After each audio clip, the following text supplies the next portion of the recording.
Hi, my name is Kelly, and I'm a fourth-year chemistry major from the Pressure Lab. Today, I'd like to talk to you about my research on site-specific genetic incorporation of cyclopropanone probes for protein labeling. My lab focuses on using chemistry to develop tools that can non-invasively image cellular activity.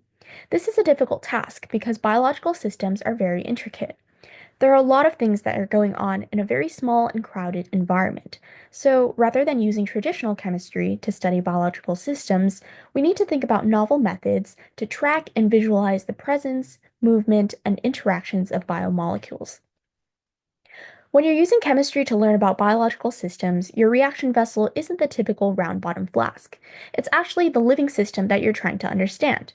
Unlike with the reaction flask, you don't have control over everything that's in the vessel or what conditions the reaction occurs at, so there are very strict criteria on what types of chemistries can be used. First and foremost, your reagents need to be non-toxic to biological systems. They also have to be small enough that they won't perturb the native environment, because you're trying to understand what naturally goes on inside the cell. You can think of it sort of like spying on the cell rather than interacting with it.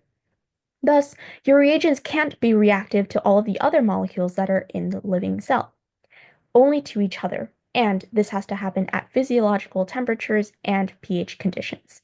Reactions that fit this criteria are called bioorthogonal reactions.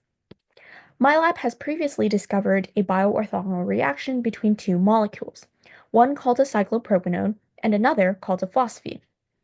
But simply discovering a bioorthogonal reaction isn't really enough. You have to leverage it in a way that allows you to study the biological system, and that's where my project comes in. My work involves a technology called genetic code expansion, which uses the natural protein translation machinery of biological systems to incorporate non-canonical amino acids into proteins. So, in a typical biology class, you'll probably learn that proteins are made of little building blocks called amino acids. These amino acids are charged by synthetases onto tRNA, which aid in the process of linking amino acids together to form proteins. In genetic code expansion, we can actually use a mutant synthetase to incorporate non-canonical amino acids into proteins.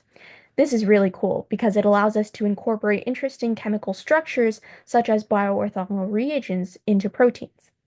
In my project, I sought to incorporate a cyclopropanone into a protein.